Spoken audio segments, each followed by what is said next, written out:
Hello, everyone, and welcome to a new Yoast SEO update. It's very good to see that you're all here. And before I introduce you to our awesome experts, let me introduce myself.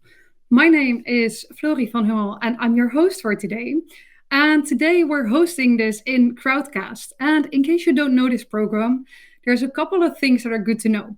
So first of all, you find the chat at the side of your screen. And if you press on that question mark, you'll go to the Q&A section where you can also upvote questions of others. What's very good to know is that, yes, we are recording this and you can find the recording afterwards on our website. And after we went through all the news that's relevant for you, there's room for questions. So as I said, make sure to use that Q&A button on the site. All right. Let me introduce you to our two heroes of today. First of all, meet Carolyn. She's been lighting up the digital marketing scene since '94 and has been everywhere. From news SEO to e-commerce SEO, you can ask her anything. I'm super excited to introduce you to our one and only female principal SEO at Yoast, Carolyn Shelby. Get ready for some serious insights. Secondly, the man who is always busy, but never too busy to bring cookies when he's coming to the office, Alex Moss. Alex is our other principal SEO at Yoast and is also director of a UK-based agency. And he designed his own dog bag. Alex has also been in SEO for a very long time, so buckle up for an informative SEO update. In today's update, Alex and Carolyn will talk about advice for people that are affected by the helpful content update, the renaming of Woo back to WooCommerce, and much, much more. So without further ado, let's get started. Ooh, thanks for having us, Florie. Enjoy it at the Q&A. Yeah, see you soon. Good job on your first trip as a host. So welcome to everyone. I think we need to get my slides in the window. Yeah, we're in there. I can see them. Okay. If you guys have any questions today, please feel free to ask. I think Florie already directed you over to the sidebar, but do ask questions. Do upvote the questions that you like. That helps us decide which ones we're going to answer. And I think we're ready to get started. First, before we get started, I want to remind everyone that if you need to learn more about today's topics, you can go to yoast.st/update-april-2024. This changes obviously for every update that we do, but this is where you're going to be able to find the recording afterwards if you need it. We also have How to Start with SEO bi-weekly webinars. That means every other week. The next one is coming up on May 7th. It starts at 4 p.m. European Central Time, which is not Central Time in the US. But if you have more questions or you want to just get signed up ahead of time so that you are pre-signed up, you can follow that QR code and it will take you where you need to go. All right, SEO news. You ready, Alex? I am ready. Always ready. Okay. All right. Because I feel like I've not had enough coffee today, but I will muddle through. Let's do it. We'll do it. All right. So first thing, Google's offering advice for those affected by the helpful content update. This was issued on, I think, March 23rd, maybe 25th. I can't see the date. 25th, yeah. Over a month ago now already. So this is now over a month ago. Well, so this... We cover the news that happened since the last update. And this must have come out like right after the last update, which is why it's still from March. But basically what Google's saying now is that they're using a variety of innovative signals and approaches to show more helpful results. Danny Sullivan specifically is advising people to self-assess their pages. So what he's saying is, don't just whine that you've lost traffic. Look at your content. Do some critical thinking about your own content and be objective in that criticism, and then make sure you're iteratively correcting what needs to be corrected. I know everyone has a tendency to think their baby is the prettiest, but what Google's advising is to look at your own content with a dispassionate eye to make sure that you're providing value. I like that. It was just a formal way of saying your baby is fugly. Reassess your baby, make it look prettier, put some nice sunglasses on it, and maybe more people will like it. Yeah. And it's always hard to admit that your baby may not be the prettiest baby on the planet, because we all want to think that our baby is beautiful. But when it comes to the helpful content update, if you find that you suffered after that update rolled out, you do need to take a look at your content and make sure that it's not only useful, but offering something unique. Because if you're saying the same thing that everyone else has said, or something that's common sense, why should Google promote your content over someone else's? And I think that's really the lens you have to look through. Yeah. And I mean, if you go back to the baby thing, weirdly, it does remind, I mean, I'm a father of a 2-year-old, and I remember that when they're first born, you get all of these other parents that are telling you how to do something the way that they did it, but the way that they present that is that that's the right way of doing it. And it is different for each person. But one thing that I can relate to this is that it's not unique. Did you know that, putting them in a dark room helps them sleep longer than if they were under direct sunlight? You know what I mean? Like, some of it is just common sense, right? So that should make sense with content that you're making. Don't make something that's so obvious that it's unoriginal, because you just won't get noticed, because it's not helpful, essentially. If you're adding something to it, you can, put your baby in a dark room. And I find also that playing soothing music is, helps with that kind of thing. It's okay to repeat information that everyone else knows, but you do need to add your own twist to it. You need to add some additional value. Are you adding value to the academic discourse? And I think that's really what they're talking about. Yeah. But it's good that at least they're being transparent with ways that you can do those things. But it's also obvious advice. Very true.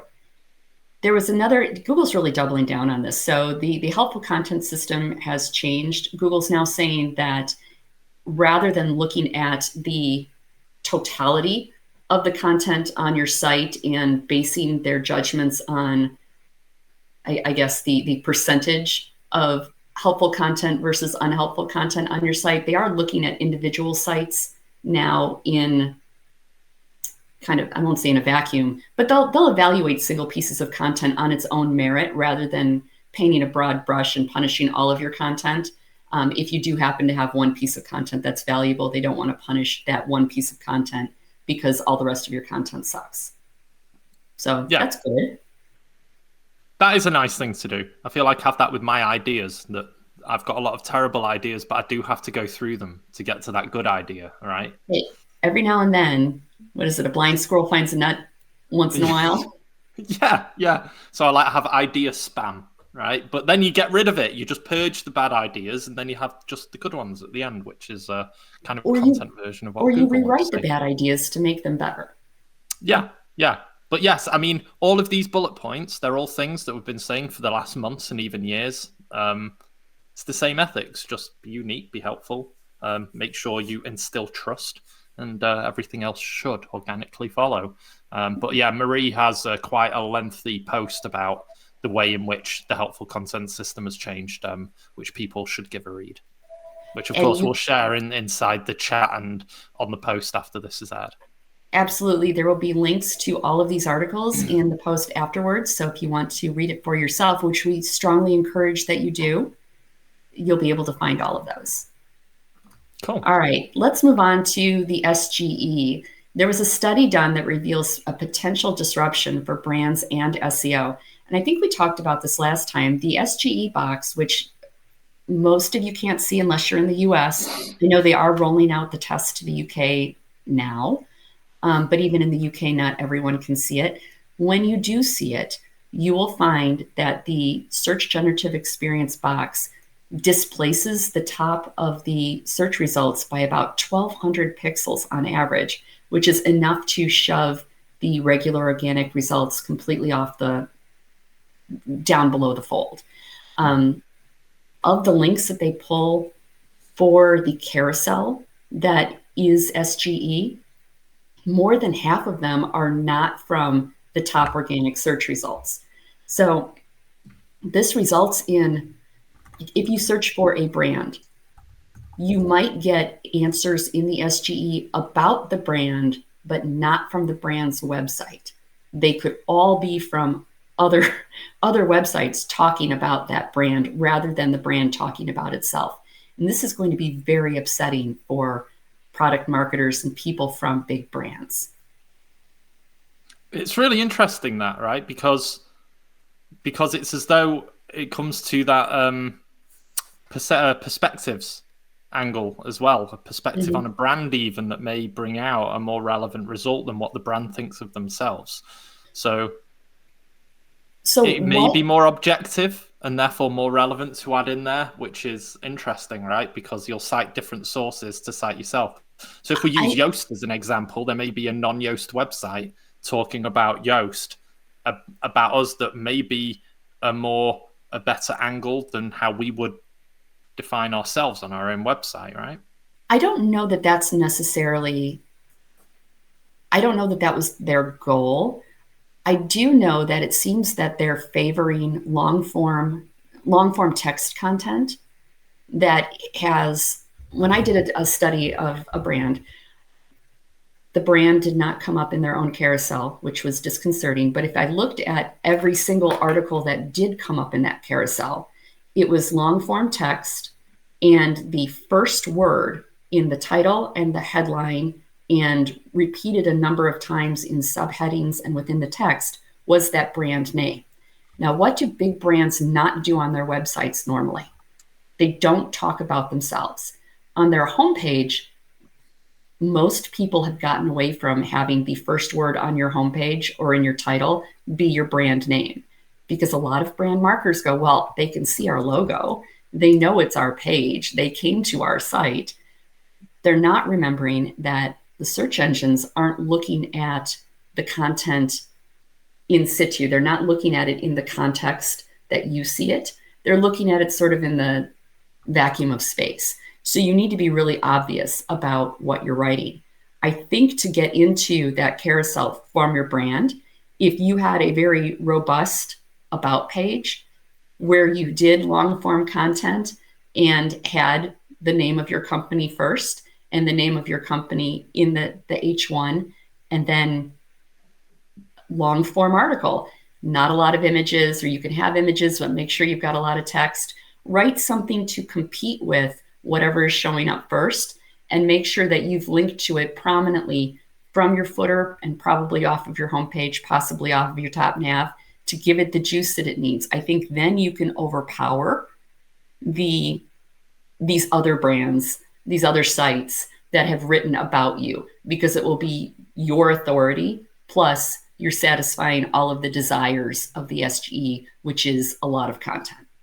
Does that make sense? Interesting. It does, but now I'm thinking, would that mean, as an piece of advice to the audience, would you then say maybe on your about page, instead of saying about us, you say about Yoast, right? So you're mentioning yourself in the third person? I would say Yoast : about us, or Yoast : and then our slogan. I would make sure that our name is prominent. What? Is that natural? That feels unnatural, as though we're injecting a branded keyword in just for the sake of the search engine, which in turn is something they're telling us not to do. But no, I think it's perfectly natural, because I'm telling people what the page is about rather than being ham-fisted and ambiguous by saying about us. Yeah, I'm thinking of the way I write my own company website now and again. Like, I don't say about the company name, I'd say about us, because you're already on the site, so you know. Because you're already on the site, and you're not thinking about that page in a vacuum. That's why.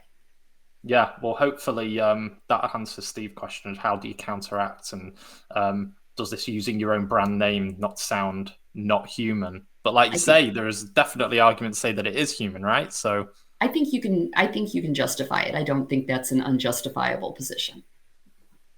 Cool. Hope that answers your question, Meg.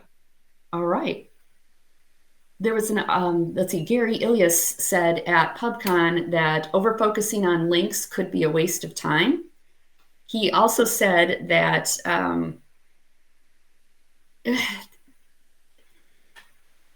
Gary,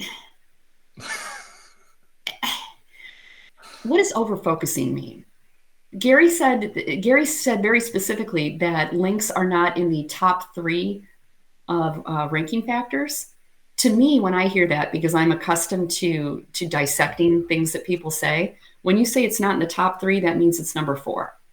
Like we know that there are hundreds of ranking factors, and if it was not in the top 20, wouldn't he have said it's not in the top 20? Why would he say it's not in the top 3 if it wasn't number 4?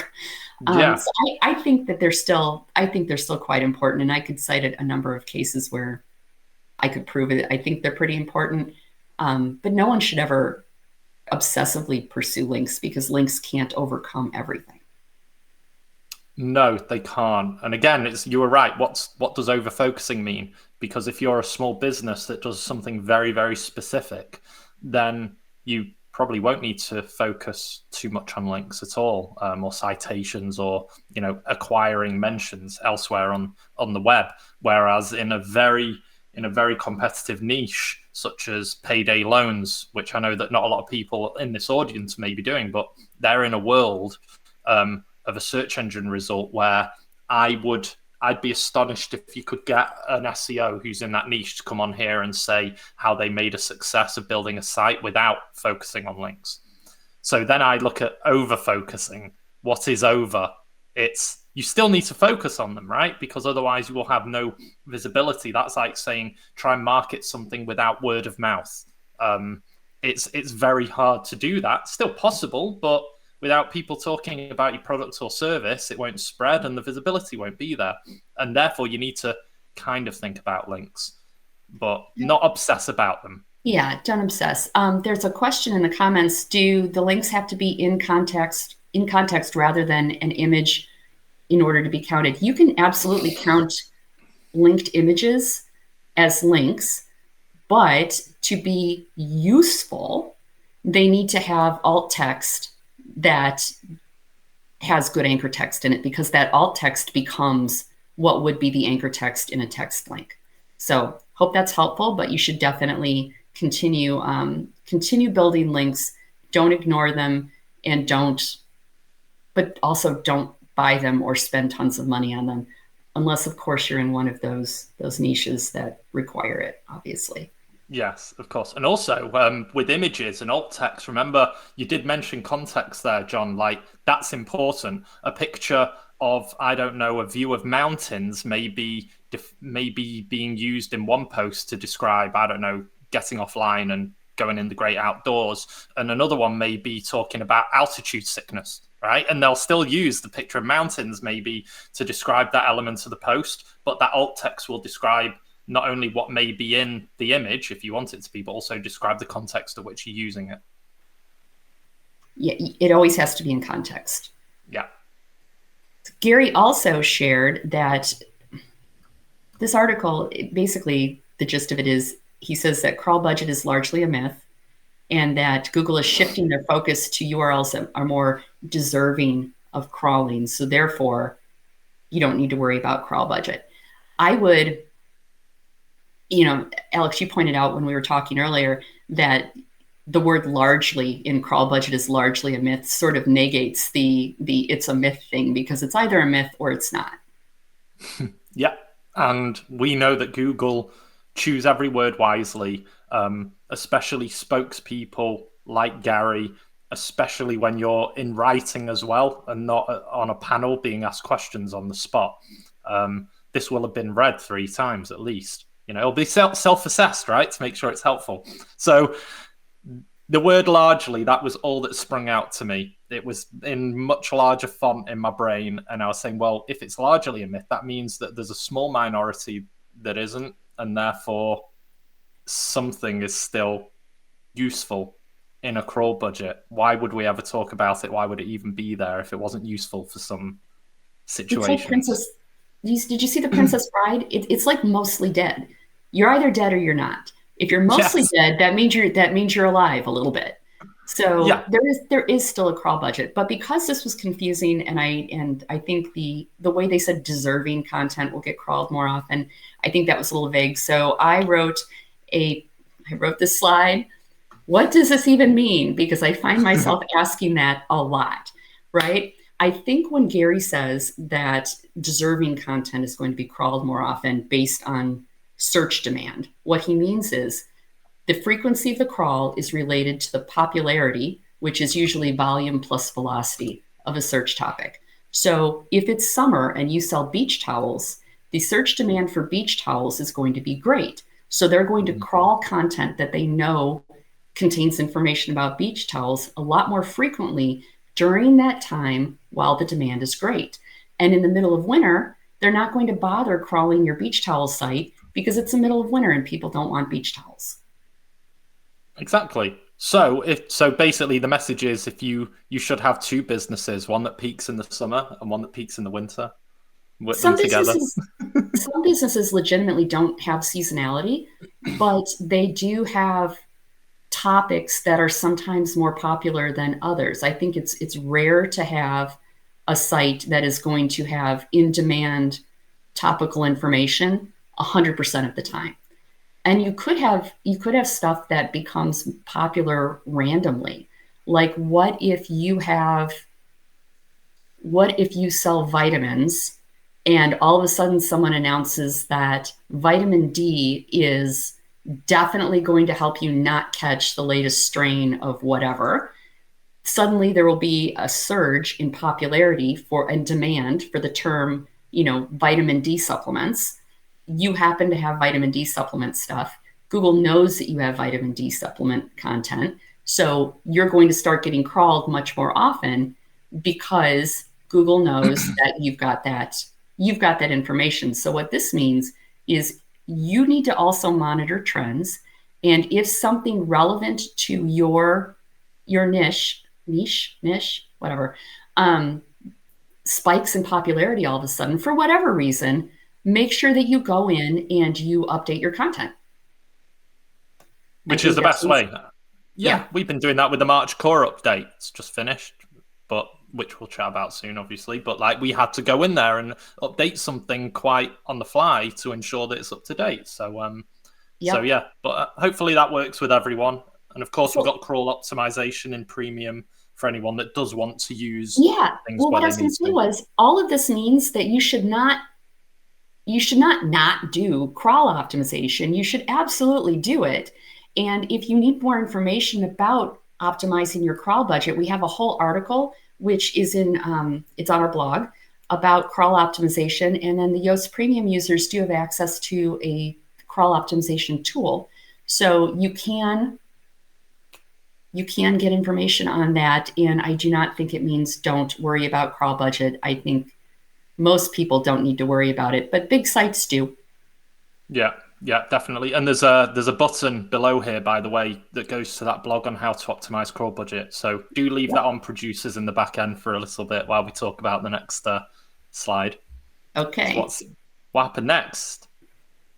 Why don't you take this one? Because I know you've been following this and I have opinions. So Fabrice Canel was talking about how people don't realize, or SEOs don't realize, the actual level of Bing search usage and that it's higher than what people think.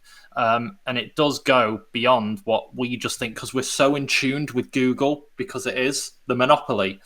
And we can say that it is the monopoly because of that graph that's right there. And if we do look really closely and squint our eyes a bit, you'll see that the gap is going from this to that. So although there was a little shift, right? So 2% seems like a lot, but in reality, 97 out of every 100 searches are still going to be on Google. So I like Fabrice's optimism, but the reality is that it's still 97%. But again, it depends what kind of business you are. Because if you are a business who, say, caters to a demographic that are not technologically minded, or maybe they're older, set in their ways of lack of change, you will have this whole audience of people who have had a Windows machine. They'll never go on Mac because that's what they've had since the 90s. That's different. I'm not doing that. Or And with that, they'll come on. They won't know what Firefox is or Brave or any browser. They'll just use the default that's on, which is Edge. And of course, with that comes Bing as default. So there's this whole subset of audiences that people do kind of forget. And people should use webmaster tools inside Bing as well, because it does have not differing data, it has complementary data, and we shouldn't just rely on what Google Search Console is telling us in short, and all the other third parties, right? We should take as much data as we can from as many data sets that we can. I would say that if you have a site that sells things, so you're reliant on conversions, rather than looking at how much traffic you get from Bing versus Google, look at how many conversions you get from Bing versus Google and go where the money is. If people are more likely to, people coming in from Bing are more likely to spend money on your site, go after increasing the number of people that come in from Bing, because that's, I am definitely in the camp of, wow, 2%, that's 2%. That means Google's still got 98, 97%. So what, 2% Bing, 1% Yahoo, 97% is all Google. That makes it sound like everything is, Google's domain. But when you start looking at raw numbers, if Google's doing 8.5 billion searches per day, 2% of, let's say, 10 billion total is still, it's still a lot. 2% of 8 billion total is still a lot. So, if your money comes from selling 100 units every month, you could get those 100 units from Bing. You could get those 100 units from Yahoo. It doesn't have to be coming from Google. So know where your money is coming from and then go where the money is. Yeah, and lastly on that, I mean, if I can give someone a 97% statistic, 97% of SEOs are not even going to consider Bing as a strategy, whereas whoever's listening now can take that 2% of what no one else is thinking about in that niche and optimize as well for Bing and do things that Bing are telling you to do and diagnose those problems. And you'll find that 100% of 2% is still something, right? Yep, absolutely. Well, in other news, and this is kind of a branding thing, WooCommerce migrated to woo.com as a branding exercise. They are now reverting to woocommerce.com because, as you can see from the chart, I don't think the migration was done quite right. And then I also don't think that they necessarily gave it enough time to stick. But as most brand marketers do, if something doesn't pop right away, they panic and they revert.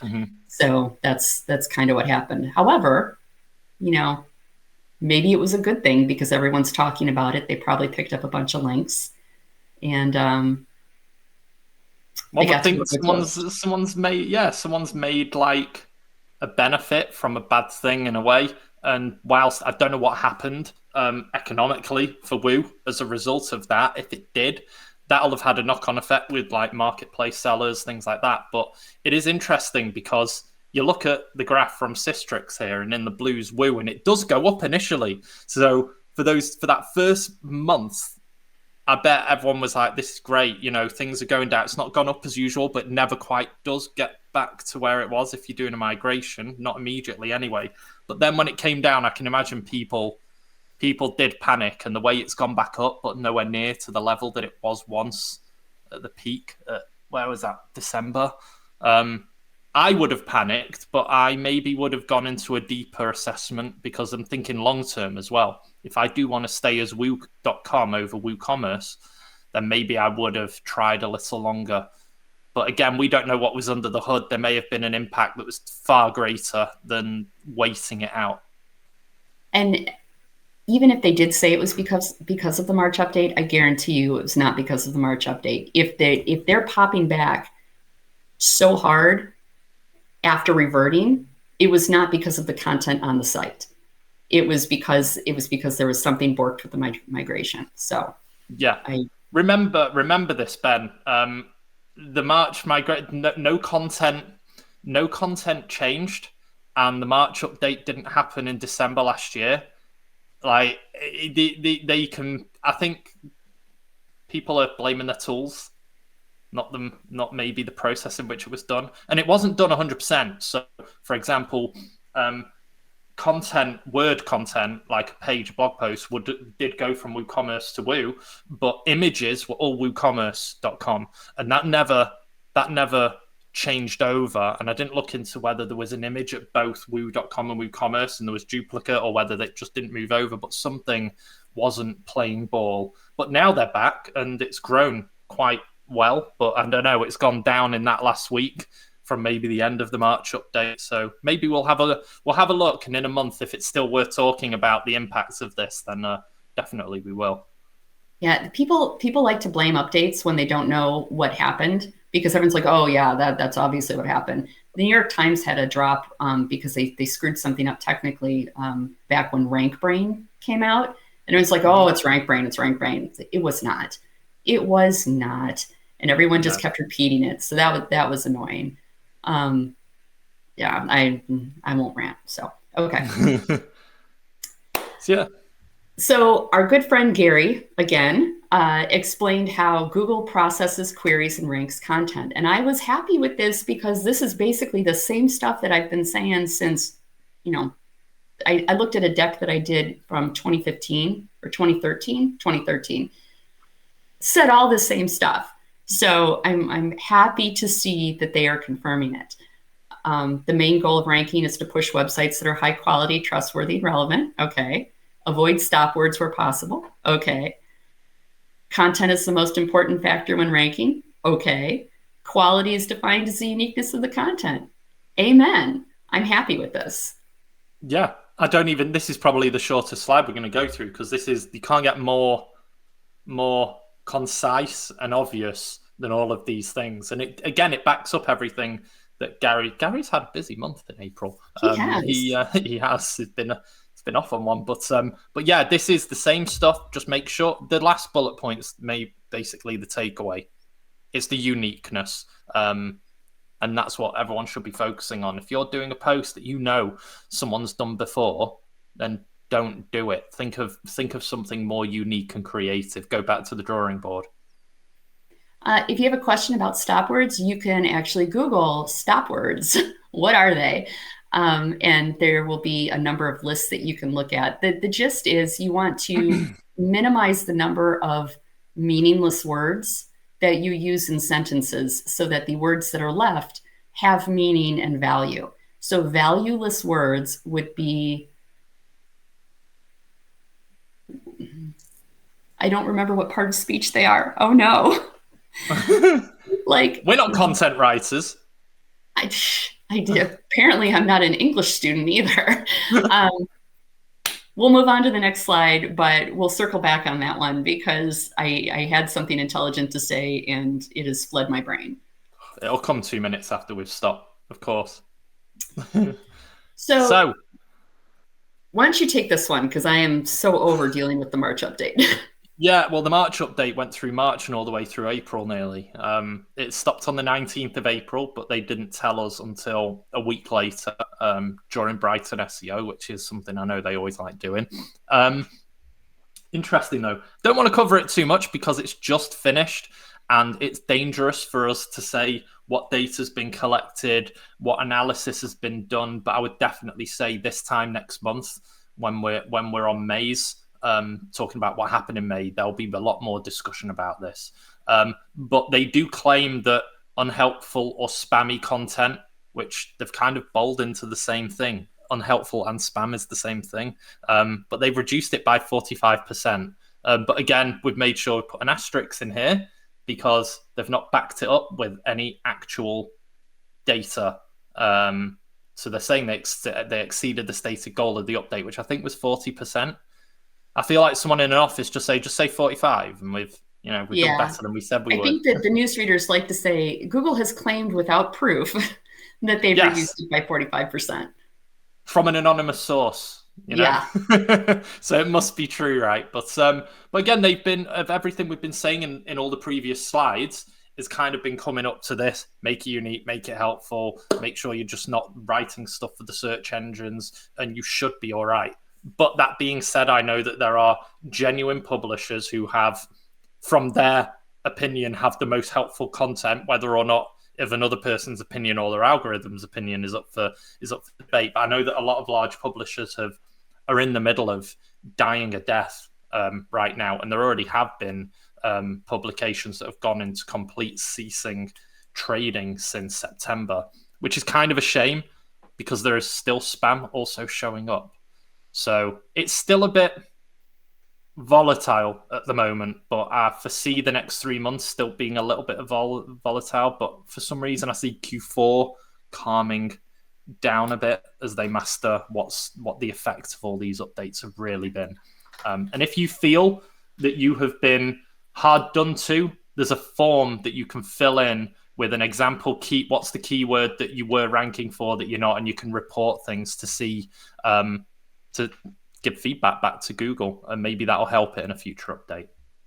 Maybe. I worry about the whole feedback thing. I feel like that's what bosses tell you. It's like, oh, my office door is always open for feedback. No, it's not. But, yeah, so long as it's positive. Yeah, so long as it's not problematic. All right. Just as a refresher, this was last month's Google Core and Spam Updates rollout slide. We told you then it was going to take about a month. It took longer than a month, but urging patience and waiting before deciding on what changes to make is still valid.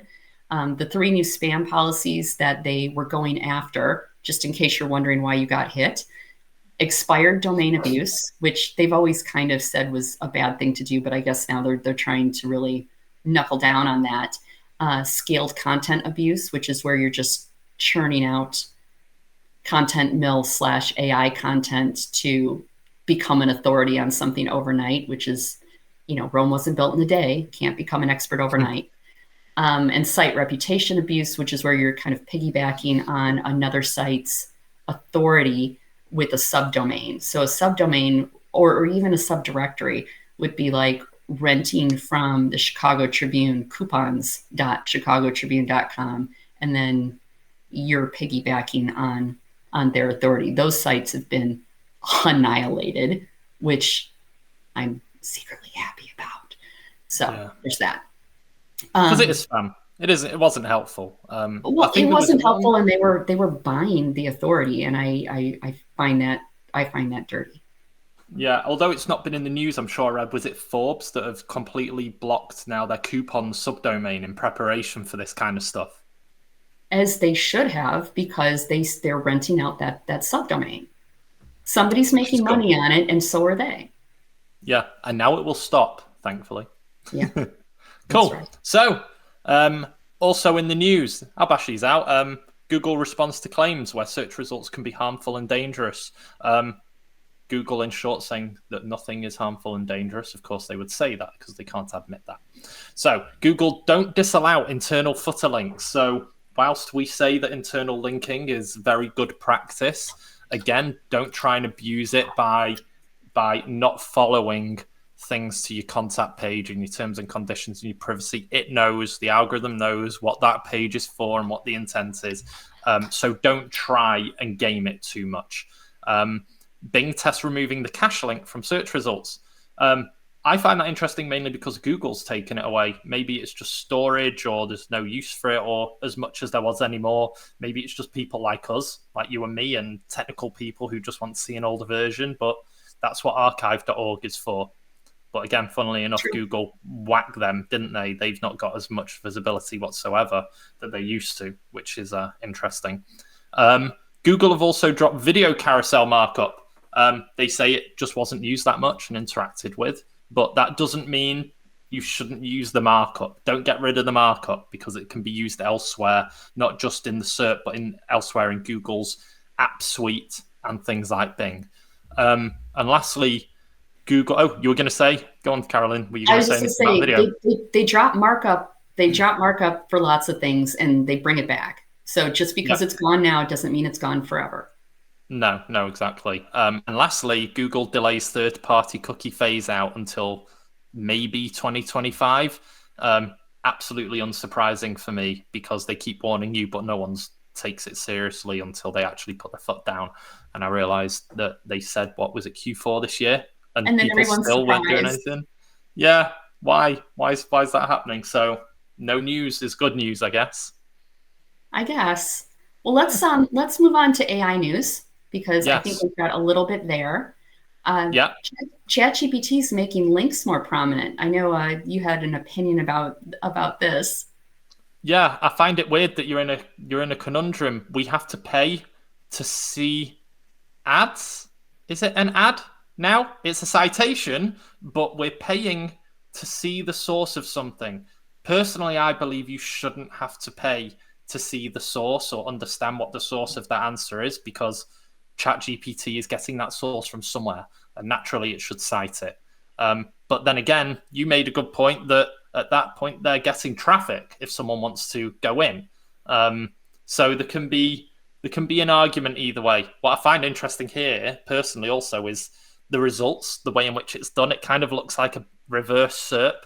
So it ends with a blue link, which is just the brand name, but maybe the title of where that's going is actually what's bold in the bullet point, or kind of, optimized to be bullet point form. So it's like they are still using websites to bring in content to then reproduce for the answer. And it's nice to see that they are citing things. I just find it weird that you should have to pay for it. It should be all or nothing. I think the logic might be, we think that if you need to have the links in here and you need to have it presented in a way that you can copy and paste it out into something else, that you're probably using this for your job. And if you're using it for your job, you're getting paid. So if you're getting paid for this work product, we would also like to get paid for this work product. So yeah. I feel like that's what's going on, but who knows? Yeah, we'll see. What else has happened? Google's rolling out SGE tests in the UK. So you, my friend, should be getting access to the SGE soon. Soon? I don't know. I've not heard, no one I know in the UK has said, I've got SGE access now. Not one person. So I've not got it. And therefore I can't see it. I've been obviously using desktop Google search every day. I use it on my mobile. I've not seen anything. And that's both with my Yoast Google Apps account and my personal Gmail, which I've had forever, right? So wait and see, and I'm sure we'll do more screenshots, because I think it'll be interesting to also compare the US and what the UK show you on SGE as well. But Systrix have claimed that there is some data in the wild. If you go onto Systrix's blog, there may be a post, but I think Steve Payne only posted about it yesterday and said there's a little bit trickling in. So again, I'll speak to Steve, and maybe in the next update we'll have some cool SGE UK versus US data to look at. Interesting. And I think what's going to remain the same between the two is the advice on the long form content, because I don't see SGE as the way they've written it, the way it appears to be looking for content. I think that long form is going to trump just individual brand power in most cases. Yeah. Google CEO has said that they're not talking about having AI replace the search engines completely. They're really into having it improve search, but they don't want it to replace search. And I don't know if that's strictly because that's how they make their money, or they're worried about it adversely affecting revenue. But it's interesting that's where they're going with it. Yeah, and we didn't want to cover this too much for the audience, because it's a really interesting post that I've now put in the chat. People should read it and actually read for themselves everything that was said in the interview, and go into detail. But I like the last point here. So AI is not going to replace the SERP. It's not going to be a replacement. So, and this guy knows that. He's got this long-term strategy of looking at the future of search, and I think if he's saying that now, then I think for at least 3 years that statement won't change. You would think. 3 years feels like a long time right now. So hopefully. It does. In ChatGPT land anyway, or AI in general. That's true. Well, rolling on, Brave announces AI search engine and shares insights for SEO. So Brave is a new search engine that's almost it's like SGE, but that's all it is like SGE, right? Mm-hmm. And they say that they're doing 10 billion search queries per year, which makes them the largest. I don't know if you remember what I said earlier, but I think it's interesting to note that Brave's doing 10 billion searches a year and Google is doing 8.5 billion searches per day. So yeah, it is context. interesting. But it's good to know, like Brave, if anyone doesn't know, that they've been a browser for a bit. They go around privacy and stuff like that. It's built off Chromium as well. But they're doing a lot more. And it's also interesting to know that there's another browser called Arc that are doing a lot of AI-assisted search experiences where they're trying to remove the element of the SERP as a middleman for your experience by taking you directly to where you need to be. So that, I think, is going to be really interesting for the future. And even for Google, because they've got Chrome. So they may start doing things where you don't see a SERP in Chrome, and that they might go this way and just deal with Gemini straight off the bat. But that's something maybe in the next year. I don't know. We'll see. Well, the interesting thing I thought was their advice is to help sites rank better in Brave. They're saying use schema.org. So all of that extra markup is going to help things perform better in Brave. And Brave is said to be kind of like SGE, right? So maybe you could test things in Brave with the hopes that that will then translate to SGE, even though SGE is run by Gemini. Yeah, and wouldn't you know, Brave are advocates of schema and structured data, as are we. It's, of course, ingrained in both the free and additional parts in the premium products as well. But it's really nice to see that schema is going to still play an important part in the way in which data is retrieved, even for any kind of search experience. Absolutely. Let's move on to some WordPress news. Mm-hmm. WordPress 6.5 Regina was released. I've been playing with it a little bit. I don't see any major differences personally. So, but I hear people are happy with it. Yeah, there's been a lot of performance updates, things like the font library, like it's not going to be like in your face as part of the experience, but I think in time, it'll just things like developing and creating new themes and elements within themes and blocks and things like that are just going to be much easier to do, both to build out and for the end user to use. So I've been using a lot more full site editing, and I know it's not everyone's cup of tea, but I get, like Gutenberg, at the beginning of Gutenberg, I saw the potential in the long term of how full site editing could really change the way that even themes are made. So yeah, it's going to be interesting. But yeah, even though, of course, like with 6.5, there's always a security issue or some other bug that someone finds within 24 hours. So not long after 6.5 was released, we've got 6.5.2, which gets rid of an XXS vulnerability. And I think there was something else that was much lower down, but that was closed very quickly. And now that's a much more stable release. So do you make sure you update? Yes. Speaking of updates, let's go to Yoast news. We had two updates in April. We had 22.5 and 22.6. 22.5, it was general maintenance. It was a little bit bigger than 22.6. The big difference, though, is that we changed the guidance and advice for taxonomy pages. So it's going to be, I guess, easier to get the green light on your taxonomy pages. We had been advising a lot more text on those taxonomy pages, and we've reduced the amount of text that we're recommending for that paragraph above the actual results or the aggregated content for those pages. Mm-hmm. So I think you'll like it. If you haven't updated, please make sure you do. And then in premium, there was a bug fix. The table of contents block was sometimes borking, and that's been fixed. So yay for that. And then in 22.6, there was a streamlining of the way the data is stored for the metadata for individual users, which reduces the size of the database, makes things faster, especially when it's generating author sitemaps. So that should help your content, especially your author content, get indexed faster. Also, WordPress is changing the minimum requirements for PHP. So we, Yoast, are going to drop support for PHP lower than 7.4 beginning on November 1st. So you have time to make those updates, but you'll need to check with your hosting provider to make sure that you're not using a version of PHP that is less than 7.4. I think 8.2, I think it's over 8. Over 8 is pretty much what most sites are on. If you have not updated your PHP in a very long time, you may want to ask someone about that, because eventually WordPress will stop working. Our plugin will stop working if you're on 7.3 or lower. And then finally, we have a new AI for SEO course in Yoast Academy.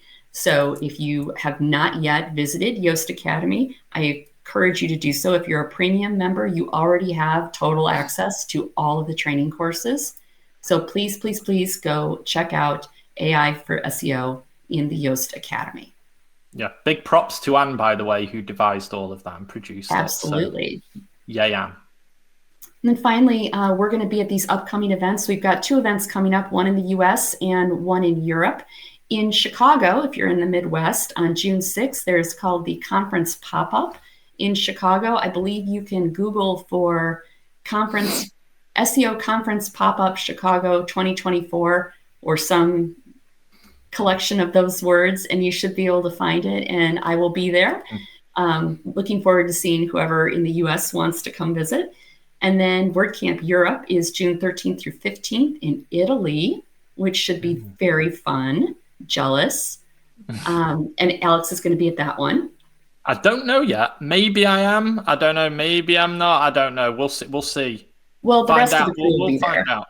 Yeah, on a coach. I've heard like a coach full of Yoasties or Yoasties. That sounds like a road trip. That'll be fun. I know. I don't know how many. Do you go straight into Italy? You may even cross through other countries as well. Florrie will tell us. But yeah, I'm pretty sure you crossed into other countries. Yeah. So what's next? When is our next update now that this one's nearly over? Next one is Tuesday, May 28th, which I believe is, I was going to say it's a day after Memorial Day, but I don't actually remember if that's what it is. But it's Tuesday, May 28th. It'll be at 4 p.m. Central European Time, 10 a.m. Eastern Standard Time, and it will be, again, hosted by Florrie. Yay. And then now we have Q&A. That was my cue, I guess. Well, that was a very, very full SEO update again. Thank you so much. We've got a lot of questions and not so much time. So let's get started with the question. The most upvoted one was from Marianne, and she asked, after the March core update, our GA4 shows a hit in organic search traffic, but our Google Search Console performance is actually steady and increasing. Why is there a discrepancy? Who wants to go? Is there a discrepancy? Because it gives you different data. GA4 gives you who lands on your website, and Search Console gives you information on who sees keywords and pages that are being searched for. Well, it shows you click-throughs too. Click-throughs too, but it'll definitely never give you that 100% of everyone that's coming in. And again, it's only showing you what's in Google as well. So it's only showing you 97% of the data, not all 100, right? I'd have to look at it. That's a tricky question where we'd have to kind of dig through. So I would say it depends. But I don't think I can answer that without some answer. Yeah, but the good thing to do is always to look at Search Console and compare it with the time before. So for this, it's very important to look at your last 28 days and then compare that with the 28 days before that. Look at both the keywords that have stopped ranking or gone down, as well as the pages that have disappeared. And there may be a connection, but there may also not be. Maybe something interesting. Yeah. Hope that answers their question. All right. Good luck, Marianne. The next one. What does Google say nowadays about how often you should blog on your website or update your website? Oh, they don't have specific guidance for that, because that was that one slide we talked about where they're trying to devote more resources to things that have greater search demand. So that's really going to depend on how in demand your topic is. You can look at your server logs to see how often Google's crawling you and maybe time updates to coincide with that. But there really is there's no hard and fast rules on that anymore. And is it going to be helpful? Like, if you're, Yeah. I always use a baker as an example, but like, let's face it, how much does a local baker really have to talk about? Like, they just need to get the bread made, and anything after that, like, there may be content, of course, that baker will be able to make, but one a week, if that is that a number that you should commit to? No. But then there'll be another niche where there is something happening every week, like the SEO industry. So there is a reason to actually write a blog post every week about, well, maybe not every week, but you know what I mean? There is definitely a reason to do more quantity there. Right. Quality over quantity. That's the name of the game. Always, always. All right. Hope that helps. All right. On to our next one. I'm not sure how easy this one is. Could you share a screenshot displaying a CG example so we can get on the same page? Not right now. That was the answer. Yeah, although I'm sure we can get a screenshot and shove it in the Yoast.com page where this video is. So if you're watching a replay, scroll down and someone, Naringa, will be able to put something in there at the end for you. I could definitely grab one for you. We just can't do it this second. Yeah, sure. So let's see how many replays we get this time. Yeah, and next month, hopefully, we'll have a UK versus US SGE screenshot as well, which would be quite interesting. Yeah, so May 28th. You can also wait until then. All right, our next question is from Jan. And Jan asks, I was recently certified in SEO and content marketing. We learned that we should read the top 5 or top 10 results in our SERPs and make sure our posts said the same thing in different terms because Google knows that info is what people are searching for. Is this ancient information or just completely wrong? Well, I mean, but what if it's wrong? What if that information is... I feel like that's a little outdated. I'm not going to lie. I would go with it depends again. Because to me, what you're describing is competitor analysis. But that doesn't mean that the analysis you do means you have to take on everything on board. It may be helpful to the SERP, but it may not be helpful to your brand or to get a conversion. So I hope that answers the question. I'll say, yeah, look at it, but don't take everything you see in the other 4 positions as gospel.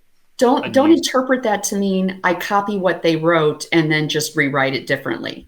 That's not what that guidance means. That means look to see what's performing well, but you need to write your own content. You need to have your own research. You need to know that the information you're putting out is useful.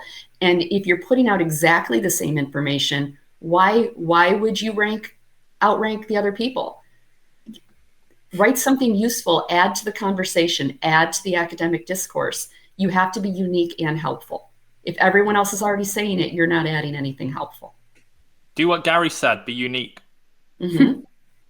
That's a great bottom line. All right. I think this is a very specific question, but here we go. Is there a reason my website is pulling up in one market, top 5, but not in another? I thought I'd optimized each location equally. There's different competing factors in each market. So while you may be performing well in one, there's something else going on in another. You could have optimized better than your competitors here, but over here, you have competitors that are doing something different, better, more than you are. So it's a very specific to your situation kind of answer, but just because you've optimized for one market doesn't mean you're going to dominate everywhere. Yeah, and if you're a specialist in bacon, don't expect to get too many sales in places who keep kosher or halal. Like, that's a location-based thing, and it might be a culture-based thing. And searches in Vicha compared to New York will bring out different results based on what hopefully is what is most helpful on that context. Okay, so I see we have room for one more question. Let's go for this one. Yoast doesn't really talk about other search engines much. I get it. Google has the first market share, etc. But from where I am sat, this is the right time for SEOs to be looking at how their sites rank in other search engines too. Would you agree? Maybe before the Fabrice Canel slide, but then we started talking about Bing. But I get you. but we have to talk about Google 97% of the time because it's 97% of the monopoly. And whilst they make the rules, it's still consistent amongst other search engines. But why would Bing make a different rule than what Google was doing? There's got to be some consistency. Like Schema, you use Schema and it should work on universally. But again, you'll be optimizing maybe for locale based on, I know in Russia and China, there's very specific country-based ones that will bring out something like that. So again, it depends on your market. If you're massive in the Chinese market, of course, spend more time looking, is it Baidu? And there's a couple of others. Where's DuckDuckGo? I feel like DuckDuckGo's China or Russia as well. But it's one of those, just look at your locale. Maybe I'm wrong there. But it's definitely worth looking at everything. And like I said before, go into Bing Webmaster Tools, and there might be something to do in there that Google didn't see, and that will in turn help another platform that is neither of those two. Okay, thanks so much. Then we're officially done. We're 1 minute over our time. Well, thank you so much, Alex and Carolyn, but also thanks to you, everyone that watched, that asked questions, that upvoted. And I just want to end with, if you learned something today, I'll be popping a link in our chat. Please let us know on Twitter. We would love to see your interactions there as well. Let's see if we can get it as alive as this webinar today. And we hope to see you next time. Thank you all. Bye-bye. Thank you. Thank you, Florrie. Thank you.